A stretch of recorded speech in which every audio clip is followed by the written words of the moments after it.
जय हिंद साथियों। जैसा कि आप सभी ने देखा है कि अभी तक हमने पार्ट 1 से लगाकर पार्ट 5 तक पढ़ा, यानी कि पार्ट 5 तक पढ़ा।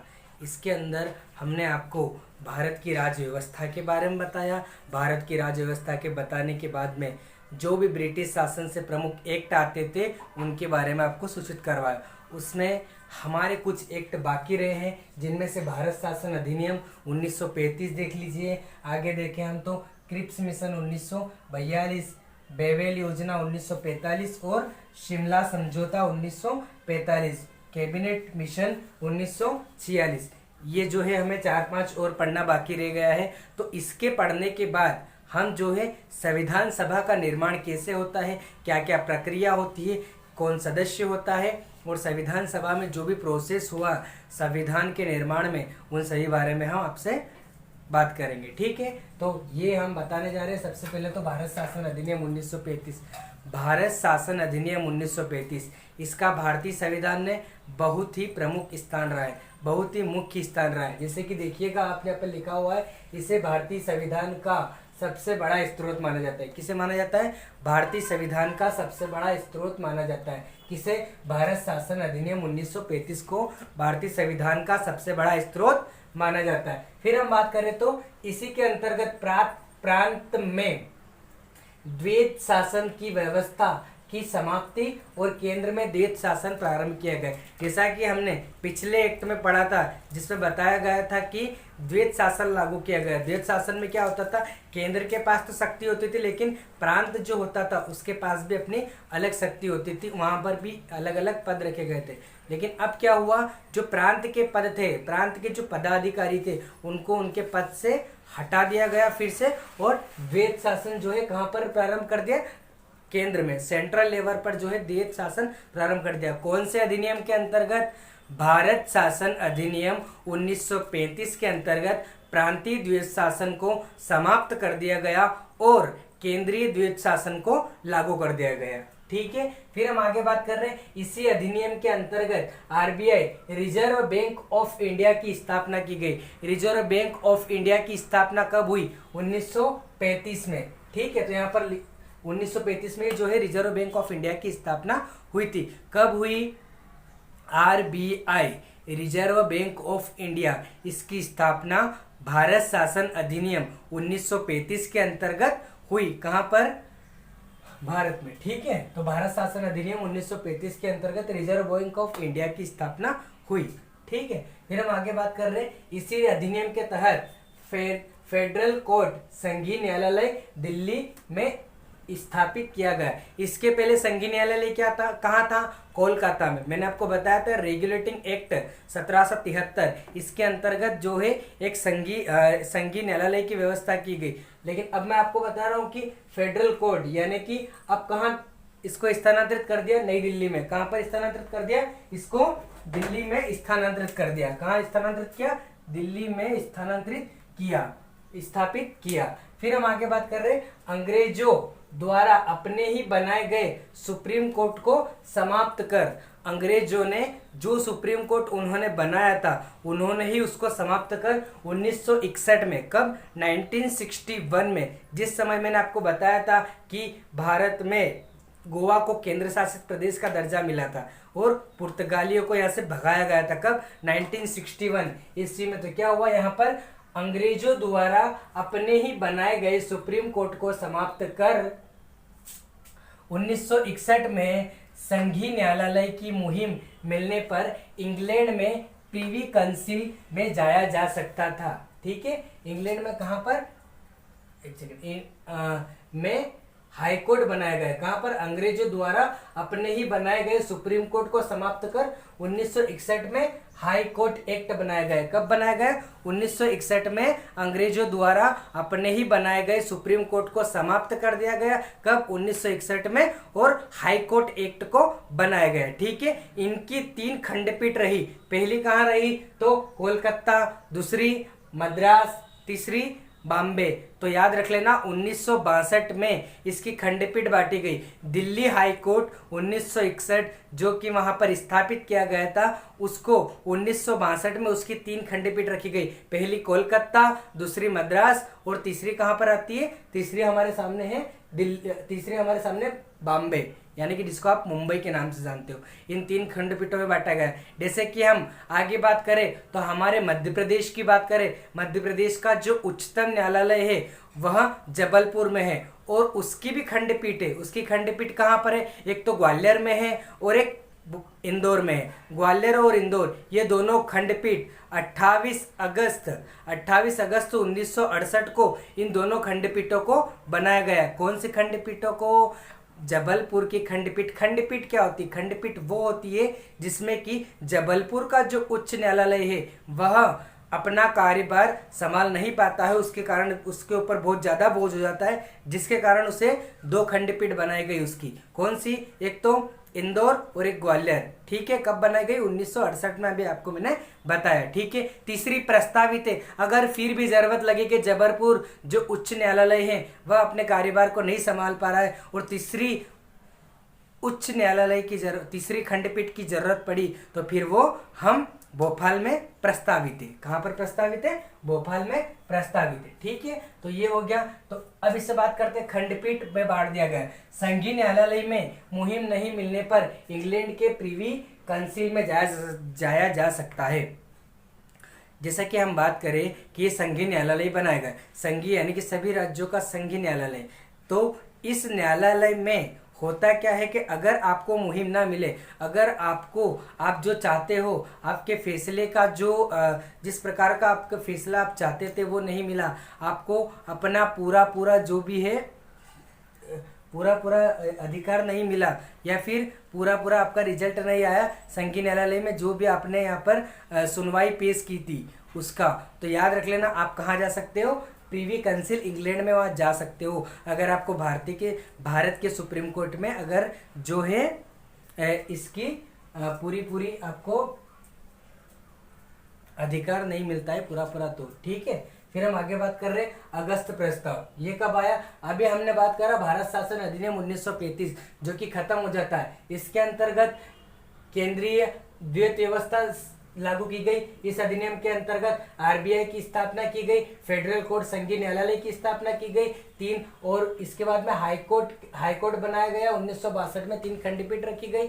और अगर आपको सुनवाई ना मिल रही हो, तो आपको मुहिम ना मिल रही हो, आपको सुनवाई बराबर नहीं मिल पा रही हो, तो आप इंग्लैंड के प्रीवी काउंसिल कोर्ट में जा सकते हैं। फिर इंग्लैंड प्रस्ताव 1940, इसके अंतर्गत क्या आया था? इंग्लैंड प्रस्ताव 1940 की बात करूं तो लॉर्ड लिनलिथगो, मैं बात कर रहा हूं लॉर्ड लिनलिथगो की। किसकी बात कर रहा हूं? Lord Linlithgow. तो इस लॉर्ड लिनलिथगो व्यक्ति की बात करूं तो ये वह व्यक्ति था, ये यहाँ पर ने है, मैं कर दिया मैंने, लेकिन यहाँ पर लिखा हुआ क्या है? ने है। लॉर्ड लिनलिथगो ने यह कहा कि अगर द्वितीय विश्व युद्ध, सेकेंड वर्ल्ड वार, अगस्त प्रस्ताव 1940 में लॉर्ड लिनलिथगो ने यह कहा कि सेकेंड वर्ल्ड वार में भारतीय अंग्रेजों के साथ दे तो भारत में एक अलग संविधान सभा का निर्माण करेंगे। लालच दे रहे हैं, देख लीजिएगा, लालच दे रहे हैं। क्या लालच दे रहे हैं? लालच दे रहे हैं कि अगर किसके माध्यम से? अगस्त प्रस्ताव 1940 के माध्यम से वो लालच दे रहे कि अगर आपने इंग्लैंड का साथ दिया, काय में साथ दिया? सेकेंड वर्ल्ड वार में अगर भारतीयों ने इंग्लैंड का साथ दिया तो आपके देश में जो है हम भारत संविधान सभा का गठन करेंगे, उसके निर्माण में आपका पूर्ण तरह से हम सहयोग करेंगे। ये वो लालच दे रहे हैं। फिर देख लीजिएगा, इसका लालच दिया लेकिन जो है वो इसमें सफल नहीं हुए। आगे बात करते हैं हम क्रिप्स मिशन 1942। कब आया क्रिप्स मिशन 1942? इसके ठीक 2 साल बाद भारत शासन अधिनियम 1935 के बाद में अगस्त प्रस्ताव 1940 आया। ठीक है, इसके 5 साल बाद, फिर इसके 2 साल बाद क्रिप्स मिशन 1942 आया। इसमें क्या होता है? क्रिप्स नामक, कौन है, क्या नाम है इस व्यक्ति का? क्रिप्स नामक एक अंग्रेज के समय यह प्रस्ताव आया। किसके समय आया? क्रिप्स नामक एक अंग्रेज के समय यह प्रस्ताव आया और इसमें क्या हुआ, उस समय भारत के पीएम कौन थे, विंस्टन चर्चिल। जिस समय क्रिप्स मिशन आया उस समय भारत के पीएम कौन थे, भारत के प्रधानमंत्री कौन थे, तो वो थे विंस्टन चर्चिल। कौन थे, विंस्टन चर्चिल उस समय भारत के प्रधानमंत्री थे। क्रिप्स मिशन कब आया, 1942, यानी कि अगस्त प्रस्ताव 1940 के 2 वर्ष बाद कौन सा आया, क्रिप्स मिशन 1942, जिसमें कि क्या कहा गया कि क्रिप्स नामक अंग्रेज द्वारा यह प्रस्ताव आया। उस समय भारत के पीएम विंस्टन चर्चिल थे और भारतीयों को विंस्टन चर्चिल जो थे वो भारत के पीएम थे। भारतीयों को द्वितीय विश्व युद्ध, सेकेंड वर्ल्ड वार में शामिल होने को कहा। क्या कहा, इससे भी बोल रहे हैं क्रिप्स मिशन में सेकेंड वर्ल्ड वार चल रहा है, 1939 से लगाकर 1945 तक चला। हिटलर ने इसको चालू करा था, हिटलर के द्वारा प्रारंभ किया गया था ये जर्मनी से। ठीक है, तो ये जो अभी भी चल रहा है तो देख लीजिएगा, इसमें 1942 से भी चल रहा है। काफी, मैं क्या बताऊं तुमको, कम से कम 70 लाख लोगों की मृत्यु हो गई थी। कितनी, 70 लाख लोगों की मृत्यु हो गई थी सेकेंड वर्ल्ड वार में। बहुत ही घातक सिद्ध हुआ है, ये समझ लीजिएगा। ठीक है, तो इसमें क्या हुआ, विंस्टन चर्चिल बोल रहे हैं क्यों जाए भाई, हम पागल है क्या इंडियन वाले, जो आपके यहाँ जाएंगे, आपका सहयोग करेंगे और मरेंगे कौन, युद्ध का मामला है तो हमें आगे कर दोगे, लेकिन जब कोई आर्थिक स्थिति आए तो जो है हमारी सहायता ही नहीं करोगे। मतलब क्या, तुम हमें इस प्रकार के युद्ध में ले जाकर हमें जो है मूल रूप से और अन्य भी सहायता देते हो, अन्य प्रकार के मकान हैं, इसे कई सारे के लालच देते हो, और फिर जैसे युद्ध खत्म हो जाएगा आप जो है अपनी औकात दिखा दोगे। तो भारतीयों ने इसके लिए मना बोल दिया। किसने मना बोला, सुभाष चंद्र बोस ने इसका विरोध किया। सुभाष चंद्र बोस ने विरोध किया कि क्या भारतीय इतने फुर्सती दिखाई दे रहे हैं तुमको, जो इसके लिए तुम द्वितीय विश्व युद्ध है लड़ो, तुम भारतीय क्यों साथ देंगे तुम्हारा। तो भारतीयों ने क्या करा, इसके लिए मना बोल दिया। ठीक है, सुभाष चंद्र बोस ने इसका विरोध किया और इसके चलते सरकार गिर गई।